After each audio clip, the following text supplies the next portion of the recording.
आज भी शुभ घड़ी का इंतजार देश और दुनिया के तमाम लोग, हमारे ज्योतिषियों की अपनी अलग गणना है, इन सब के बीच वैज्ञानिकों के अपने अलग तर्क है। अब मैं सीधे आपके पास आते हुए प्रोफेसर मोहित जी, आप माइक ले लें।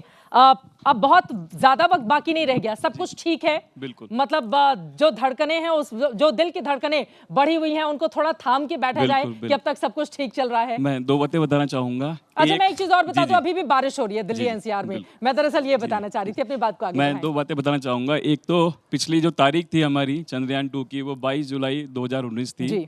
तो 22 और 19 डेट थी, 22 और ईयर था 19। थोड़ा सा अंतर था, इसलिए हम थोड़ी सी चूक हो गई। पर इस बार ये ध्यान दिया गया है कि तारीख भी 23 है और ईयर भी 23 है, तो इस बार हम 100% उतरने वाले हैं। क्या बात है। वैज्ञानिकों के जरिए भी जब इस तरह की बातें देखिए, हमारा देश जो है वो आस्थाओं का भी देश है। वो भरोसा करता है, उसके भरोसे पूरी तरह से खरे उतरते हैं। वैज्ञानिक लोग हालांकि कई बार इसको लेकर तंज जरूर कसते हैं। आप और दूसरी बात जो बताना चाहता हूं, सब कुछ ठीक चल रहा है अभी जो तस्वीरें आ रही हैं उसको देखकर बिल्कुल फाइन है। दूसरी बात जो मैं बताना चाहूंगा, क्योंकि मैं एक मटेरियल साइंटिस्ट हूँ शारदा यूनिवर्सिटी में, तो हमारे जो यंग बच्चे जो साइंस ले रहे हैं और जो साइंस पढ़ रहे हैं, उनको ये पता होना चाहिए कि जब हमारा रोवर वहाँ उतरेगा तो उसमें कौन कौन से उपकरण लगे हुए हैं और वो हमें क्या जानकारी देने वाले हैं।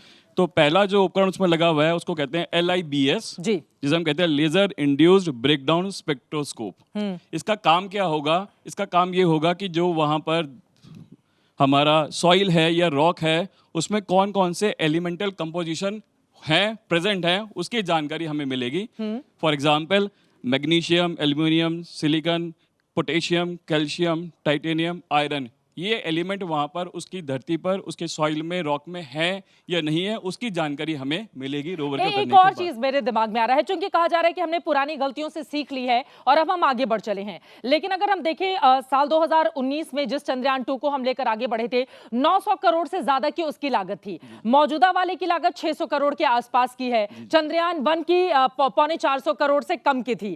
तो ये जो चंद्रयान 2 से लागत हमने घटा दी है, उसके बावजूद हमने बहुत सारी कमियों को दूर किया है। इसके बारे में कैसे समझाएंगे आप हमें? मैं ये कहना चाहूंगा कि जो हमारे यंग बच्चे साइंस पढ़ रहे हैं और जो हमारी यंग जनरेशन है, उसको समय समय पर इसरो की वेबसाइट को जरूर देखना चाहिए, क्योंकि इसरो ने जो भी छोटी छोटी इंफॉर्मेशन भी इसमें ऐड ऑन की है, उसकी सारी इंफॉर्मेशन मेंशन की हुई है।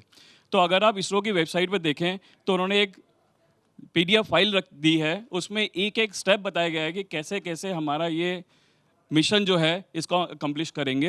और इसमें एक इंपॉर्टेंट बात क्या की है, इन्होंने धरती के ग्रेविटेशन को यूज किया है, जिससे इसकी कॉस्ट रिड्यूस हो गई है। रशिया का जो रॉकेट था बहुत जल्दी पहुंचा वहां पर, क्योंकि उसके पास पावर बहुत थी, उसने ग्रेविटी का यूज नहीं किया अर्थ की, इसलिए वो वहां जल्दी पहुंच गया। हमारा जो यान है, जो हमारा चंद्रयान मतलब हमने अपनी गलतियों से सीखा है, दुरुस्त किया है और अब हम चांद पर पहुंचने वाले हैं। एक और बात लास्ट में बोलना चाहूंगा मैं, कि हमारे यहाँ तो कहावत है कि जो समय लगता है, भले ही समय ज्यादा लग जाए, पर हमारा कार्य पूरा होना चाहिए। तो हमारा समय ज्यादा लग रहा है, पर हमारा कार्य सफल जरूर होगा। सभी यही दिल थाम कर इंतजार कर रहे हैं कि कार्य आज पूरा हो जाए। शंभू जी, अब आपके पास आते हुए, क्योंकि हिंदुस्तान में देखिए साल 1967 ये पहला मौका था जब एक फिल्म के जरिए चांद पर उतरने की टीवी स्क्रीन पर ब्लैक एंड व्हाइट फिल्मों में हम सब ने देखा था।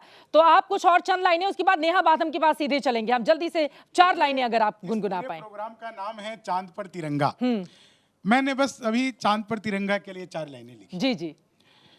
कि अब दूर आसमान पे निखरेगा तिरंगा, अब दूर आसमान पे निखरेगा तिरंगा, अब चांद की जमीन पे फहरेगा तिरंगा, दिल थाम के बैठो कि घड़ी पास आ गई, दिल थाम के बैठो कि घड़ी पास आ गई, कुछ पल में चंद्रयान से निकलेगा तिरंगा। क्या बात है, क्या बात है, कुछ पल बहुत में खूब। चंद्रयान से निकलेगा तिरंगा।